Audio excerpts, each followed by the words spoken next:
Hi, welcome to Gabie's Knit Goodies. I am Gabie and I have a few whips to talk about today. But first you can find me on Instagram and my hand-dyed yarn on Etsy at Gabie's Knit Goodies. And my yarn also has an Instagram handle at GKG Yarn where I post lots of yarn pictures.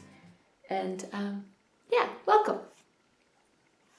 What I am wearing, this is the Garte vest. I forget the designer's name, but I'll put that here, and then everything I talk about that can be linked, I'll just link it below. This is a pretty cute vest. It's the herringbone stitch, and it is knit sideways. So the patterning is, the texture is by like slip stitches. So it's really not difficult. Yeah, but it makes this very cool pattern.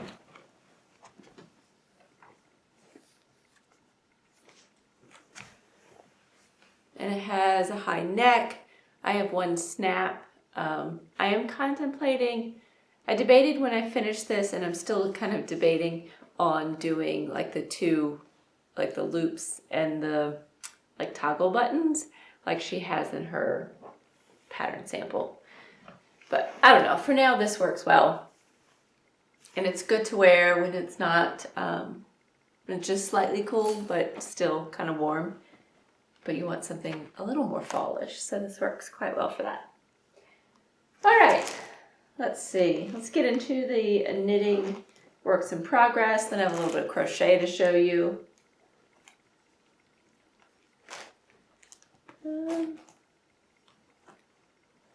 All right, last time I think I had started this scarf. It's a scarf I have made up on my own, but I do plan on just writing it up and maybe putting it as a kit or something on my shop. But it's a nice wide scarf wrap thing. And it has this just knits and pearls, kind of a diamond texture. I'm knitting it out of Fog colorway in 100% merino. I think this is Aran weight. It's either Aran or worsted weight. And size 8 needles. I think it's worsted. I don't know. Either one. But like I said, it's nice and wide. And this is a gift knit. But it would be very cozy. My daughter was like, wow, that's a wide scarf, Mom. But I don't like skinny scarves. And the recipient, I think, wants a wide one. So I really like it. It's really squishy. It's pretty mindless, but you do change up your, like how many knits and how many pearls you do in a row. So it has something, it has a little bit of interest, but you can kind of memorize the pattern and it's not too bad.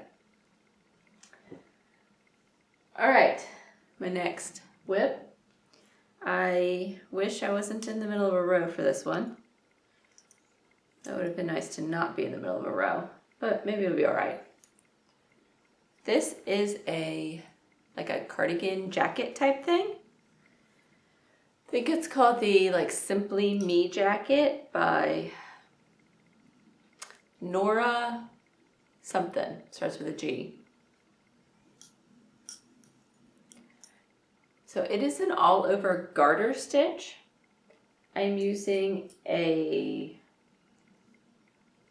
no, I forget what this one is. I think it's a DK held with kid mohair and silk. Or it's a worsted held with kid mohair and silk.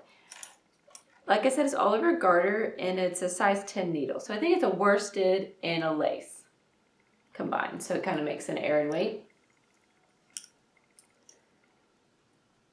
Yeah, I think it's turning out very nice. So right now, Number one, it probably looks rather wide. And that's because it has this cool little like box pleat in the back that you do later. So you make these little, a few little like non-garter, couple of non-garter sections so that you know where the little like pleat goes. And so there'll be, oh, I think it goes this way or something. A little pleat in the back. I might have it backwards. I don't know. So it's kind of a wide, somewhat cropped jacket. Yeah, so it's kind of fun. If you don't like purling, this is a great cardigan jacket to do. Another thing that will make it look a little different is it does have a collar, which is part of the reason I liked it, and I thought it looked more like a jacket because you add on a collar at the end. Yeah, this is the first time I have used this colorway, and this is my Girl with a Pearl earring colorway. I'll put a little picture of it up here, and I have both my Mohair and my merino in that same colorway. Of course, they do dye differently given different fiber contents, as you can clearly see here, but you still have the same black, brown, cream, a little bit of almost yellowy, and a little bit of blue, and a tiny bit of like pinky red. And it's all inspired by Vermeer's Girl with a Pearl earring painting.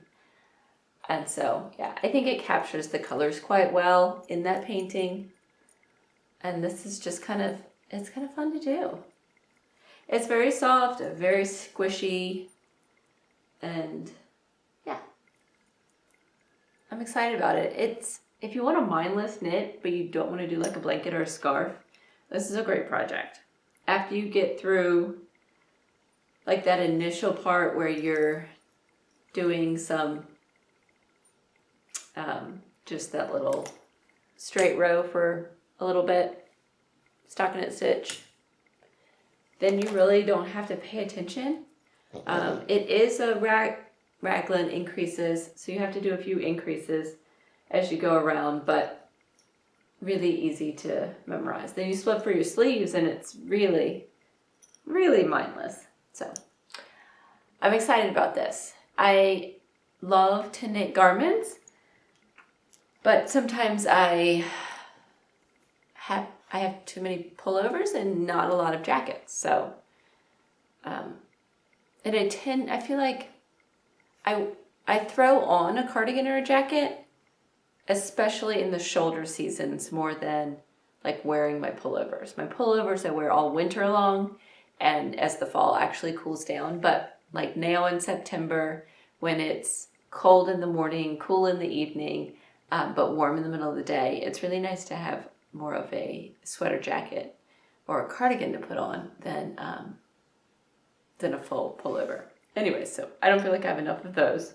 So I'm making that, and I wanted to use this yarn, and I wanted to knit a garment for myself because it's my favorite.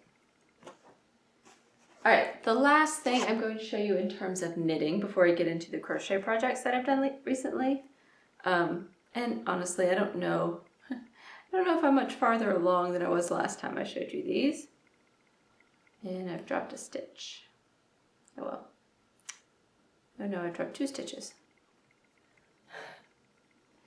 It's my plain vanilla kind of shorty socks. I've had these colorways for a long time in my shop, but I really like them. It's the Flowers in Dirt. My Flowers in Dirt colorway, along with my Dark and Stormy colorway. Yeah, I love these colors. So I'm not a great, what do you call it, sock knitter. in terms of like cranking out a lot of them. I tend to like to start socks and then not finish them. I have a few on the needles actually. But I really do like these, and I'm, you know, I'm halfway through. I've already finished the heel. I might be still reducing in the gusset, but pretty much already finished the heel. So I don't have that much farther to go. So I'm hoping I'll pick these up. Probably the biggest reason I haven't picked these up lately is both of my other projects are pretty mindless. So I tend to take those with me and knit on those instead of socks. But I am excited about these and I want them done. I want more hand knit socks for myself. And my girls like hand knit socks too. So I need to get back on the bandwagon of sock knitting. Okay. Next item. I've been feeling very fallish. I teach a knit and crochet class at my kids' co-op. Oh, sorry, backtracking. I can't remember if I told you this was charcoal. The colorway is charcoal. Anyways, I teach a knit and crochet class, and my daughter is actually in it. It's high school and adult. Anyways, last year we did like leaves. These are crochet leaves. Isn't that cute? One girl took her leaves that she made last year. She's in my class again. And she, I think, did like a crochet chain. And so she has them like strung along. So that's pretty cute. And we also did little knit pumpkins, which is a great beginner project to do knit pumpkins. Because these were, it didn't have any shaping. It was just knit in the round, knit 2, purl 2, and then you run your, sorry, I need to cut off that string. You run your yarn along the openings, and then you just pull it tight, cinch it, and then if you want to squish your pumpkin in the middle, you just take your tapestry needle with your yarn tail and pull it through back and forth a couple of times, and you can squish it down like and make it as tall or as short as you want it. So yeah, pretty easy project. So this year it's fall again, so I wanted to do something fall-like but something different from last year. I made some acorns. It is a free pattern on Etsy, and they're pretty easy. Not on Etsy, on Ravelry. And I thought they turned out pretty cute. I actually have a third one somewhere. I like to do things in odd numbers if I can, if it's like decor. And then my daughter was asking me about the wheat stitch in crochet. And so I looked it up and figured it out. And I made this pumpkin. This is, there's a free pattern tutorial on how to do this little wheat stitch pumpkin. And I will put that, down below too, a link to it. But I thought it turned pretty cute. You actually crochet it sideways like this. And so these things, they look like knitted cables. But if you're more into crochet, it's a great way to do something that looks kind of cable-y. So one way they're this direction, and then you come back and they're the opposite direction. And yeah, it's kind of fun. I think she has like a pattern to do a wheat stitch blanket. That would be a lot, and it would take a lot of yarn. I'm not sure I would want to do that. Plus I'm more of a knitter, but this one turned out really cute. Oh, one more crochet project. I bought a little kit at Hobby Lobby. It was really cheap. But I just saw it and thought it was so cute. And it's this little, it's actually a keychain. It comes with a keychain, little chain and stuff. And there are 3 little peas in a pod. And I have 3 children. So I thought it suited me quite well. But it's pretty neat because it comes with everything except for scissors that you need. It comes with your little crochet hook, which is quite tiny for this kit. it is a 2mm crochet hook. Some of the stuff is falling out here, but I think I have, oh dear, everything's kind of attached. This is my second pea that I'm making, but it has like your yarn. It's 2 different colors of green. It has a little bit of black and a little bit of pink yarn as well. Even as you're stuffing, tapestry needle, stitch marker, eyeballs. It's hard to believe that it was actually as cheap as it was, because I only paid like $2.50 for it, and it wasn't even on sale. Anyways, here's one of the peas that I made. Isn't he cute? I think it's a very cute little pea. I can imagine him sitting in his little pea pod. Isn't that fun? So anyways, that's another little project that I have going on, and hasn't actually gotten a whole lot of love recently, because I did the first pea and a half, and then I haven't really picked it up much since. But I do plan on doing it because I want the finished object. Crochet isn't necessarily my favorite thing to do. Like, I'm not a process crocheter, but I'm definitely more of a process knitter. Excuse my dog, he's near the camera. But I think, like, I want the finished object of this. I think it'll be really cute. Anyways, I think that's all I have to show you at the moment. I am actually in the middle of dyeing a new colorway. Someone actually requested a slate blue speckled yarn, kind of similar to my caramel macchiato, but more the slate blue rather than the browns and yellows. Yeah, so I'm testing out that yarn colorway, and if I have it finished and able to take pictures before I post this or finish editing this, I will. So I think that'll be fun. But anyways, thanks for hanging out with me, and I will talk to you guys later. Bye.